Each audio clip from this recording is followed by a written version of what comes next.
On retrouve des services de restauration pouvant accommoder 150 convives. Grâce à l'expertise des cuisinières, les clients bénéficient toujours d'une nourriture variée, succulente et dont les prix sont fort abordables. On y offre également un service de bar. Plus de 75 km de sentiers balisés et tracés accueillent les skieurs de fond. C'est grâce à des centaines de propriétaires qui, en consentant des droits de passage au club, permettent ainsi aux amateurs de pouvoir pratiquer leurs activités préférées. Les scènes les plus diverses se retrouvent le long des différents sentiers. Tantôt, c'est le soleil qui se faufile à travers les érables qui frissonnent sous l'emprise de l'hiver. Tantôt, des haies de conifères alourdies par la neige saluent les skieurs et les accompagnent jusqu'à la prochaine pente. Pour augmenter le plaisir de pratiquer le ski de fond, voici 10 conseils provenant du plus grand champion de ski de fond d'histoire canadienne, Pierre Harvey. Le ski de fond permet de profiter de nos 6 mois d'hiver. C'est un sport peu dispendieux. On peut le pratiquer en famille à tout âge, tant qu'on a la santé. En ski de fond, c'est le calme. Et c'est très beau dans le bois. C'est le meilleur sport du monde pour développer le système cardiovasculaire. Des tests l'ont démontré. Tout le corps travaille dans un contexte idéal de plein air. Avec l'entraînement, les pulsations cardiaques baissent, car le cœur est un muscle qui, comme les autres, se développe. Il y a aussi un effet de bien-être et de détente. Après 15 à 30 minutes d'effort, on atteint un deuxième souffle. Notre cerveau sécrète une hormone, l'endorphine, qui permet de relaxer les muscles et les vaisseaux sanguins. Bonjour, ça va bien? Très bien, Oui, merci. Vous arrivez d'une longue randonnée? Oui, c'est la piste de skating, c'est très bien. Vous avez C'est fait beau. combien de kilomètres aujourd'hui? À peu près 14. C'est pour ça qu'on dit que le sport est une drogue. Mais c'est une drogue naturelle qui relaxe et tonifie. Une excellente drogue pour la santé et le moral. Vous faites beaucoup de ski ici au centre sportif Les Appalaches? Oui, presque toutes les fins de semaine, c'est magnifique. Les avantages, ce serait quoi pour vous, pour quelqu'un qui commencerait le ski de fond? De quelle manière, de quel témoignage vous lui donneriez? Mais il y a des pistes ici pour tous les calibres. Il y en a des plus planches, il y en a pour ceux qui aiment un petit peu plus l'aventure. Pour monter au lac, la descente est quand même assez rapide. Alors, c'est avantageux pour toute la clientèle de bon à moyen à très bon. Il vous arrivera peut-être, lors de vos sorties, de croiser une harde de cerfs de Virginie. Profitant de conditions atmosphériques avantageuses, ils s'installent sur certaines terrasses où ils établissent des ravages. L'instinct les guide vers ces endroits riches en eau, en nourriture variée. Une bonne connaissance des lieux leur permet d'économiser l'énergie à cette période de l'année. Les dimanches, un autocar conduit les skieurs au lac Trois-Saumons. On leur permet ainsi de faire une randonnée de 18 km où ils peuvent découvrir des scènes variées et goûter à l'ivresse des descentes. Plusieurs sommets mouchetés et émaillés par la neige sauront vous émouvoir. En plus du chalet principal, plusieurs refuges chauffés et pittoresques jalonnent les divers sentiers. On y retrouve des breuvages chauds ou froids qui revitalisent et désaltèrent. Par leur charme, leur simplicité, ils sont devenus des carrefours importants pour bien des utilisateurs lancés à la conquête de la neige. Certains profitent de l'occasion pour mettre à l'essai leur dernière blague. C'est un moyen comme un autre de rendre la vie moins stressante en illuminant son quotidien et celui des autres. On porte parfois des toasts pour célébrer un événement particulier ou tout simplement pour s'offrir une récompense bien méritée. Ces moments d'effervescence, de frénésie, sont bons pour le moral. D'autres s'aventurent à ébaucher des projets dont on souhaite la réalisation prochaine. On y renforce des relations par mille et une petites attentions. Ce sont des moments envoûtants où les heures défilent à vive allure. On peut aussi en profiter pour admirer un paysage grandiose. L'immensité, le plein air permettent parfois de découvrir des perspectives plus réalistes pour en arriver à mieux vivre. C'est le moment de faire le point, de se mettre à l'écoute de soi pour y découvrir nos fibres profondes. Le club propose bien d'autres expériences originales. Des bains de neige où le corps retrouve certaines énergies cachées.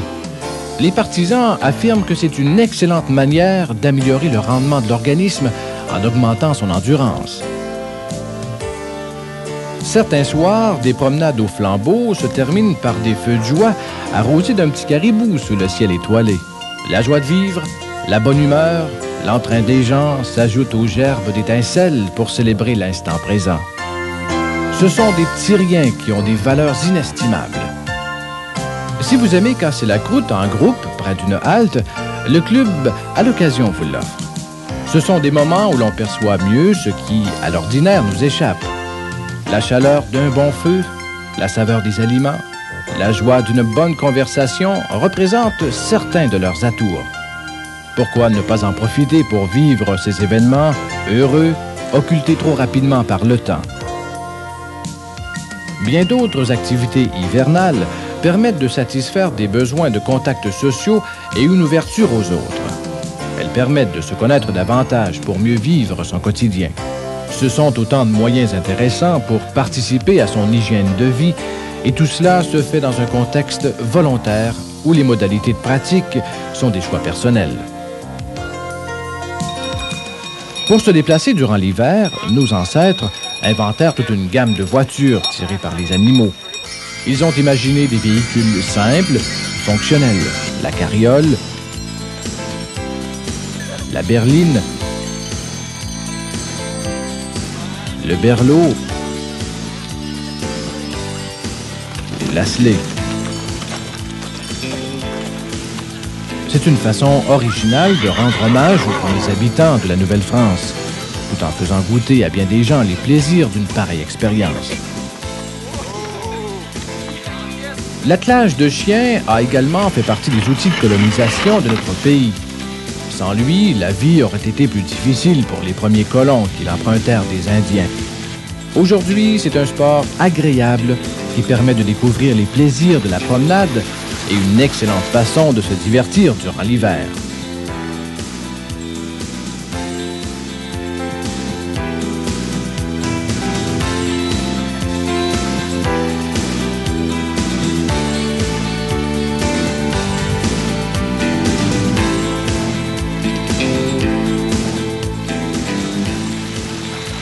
Pendant longtemps, notre immense territoire a servi avant tout à produire des fourrures.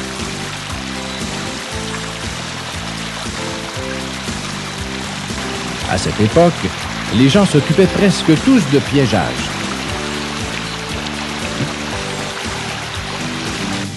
Ils effectuaient des migrations saisonnières partant à l'automne pour ne revenir qu'au printemps. Durant cette longue période, ils avaient fort à faire. Trouver un bon territoire, préparer les engins de chasse, relever les pièges, traiter les prises. Il est captivant de faire la tournée d'une ligne de piégeage en compagnie d'un trappeur chevronné qui en profite pour nous livrer quelques secrets de Dame Nature. Mars nous arrive déjà avec un soleil qui s'attaque en grande pompe aux forteresses de neige. La sève commence à circuler dans les arbres à la grande joie des sucriers. Jour et nuit, les cabanes s'animent. On fait bouillir l'eau d'érable. Des volumes considérables de cette précieuse manne sont évaporés pour en extraire les nutriments fabriqués par Dame Nature l'été précédent. Les grandes oies blanches profitent du cassage des battures pour nous revenir. Elles glanent méticuleusement les rivages et les champs pour y trouver le combustible qui leur permettra d'atteindre les aires de reproduction. Au même moment, nous arrivent des visiteurs européens venus goûter à ce virage unique des saisons. C'est avec beaucoup d'intérêt, de curiosité que ceux-ci partagent nos fêtes printanières. Les promenades en traîneau, les randonnées en motoneige sont aussi très appréciées par ces visiteurs. Ils en profitent pour goûter au plaisir des sentiers et de la neige qui rafalent sur leur passage. Plusieurs nous ont avoué qu'ils deviendraient rapidement des inconditionnels de ce sport. Ces touristes repartent de la région satisfaits, impressionnés par le calme et les immensités. Voici les commentaires qu'une visiteuse confiait à ses hôtes quelques heures avant son départ. Oui, vos impressions sur votre visite au Canada et au Québec. De calme, de grandeur, de merveille, de couleurs, les gens sont adorables. c'est ce qui nous frappe aussi. Et puis, tout est beau, on est bien servi, on est vraiment émerveillés par votre pays. Point de vue de l'accueil, vous semblez dire que les Québécois, entre autres... Oui, ça, alors là, on est obligé de le reconnaître parce que vraiment, en tout et pour tout, alors. Vous êtes vraiment gentil, tout. On ne peut pas dire plus, on est émerveillés. C'est très bien. C'est un pays qui restera dans nos cœurs. C'est bien dit, un pays qui restera dans nos cœurs. Si on lui accorde certains appuis indispensables, le club pourrait devenir éventuellement une plaque tournante importante pour l'organisation d'activités favorisant le plein air et le tourisme. Les routes avoisinantes représentent souvent des trajets fort intéressants et sécuritaires pour les cyclistes de tous les calibres. C'est une façon intéressante de garder la forme durant l'été. De nombreux sites longeant les rivières, les plateaux montagneux accueillent déjà des excursionnistes venant d'un peu partout. Une infrastructure comme celle mise en place est essentielle dans le développement régional, sans nécessiter des investissements excessifs. Une concertation sérieuse et bien planifiée permettra peut-être de rendre le club utilisable d'une saison à l'autre.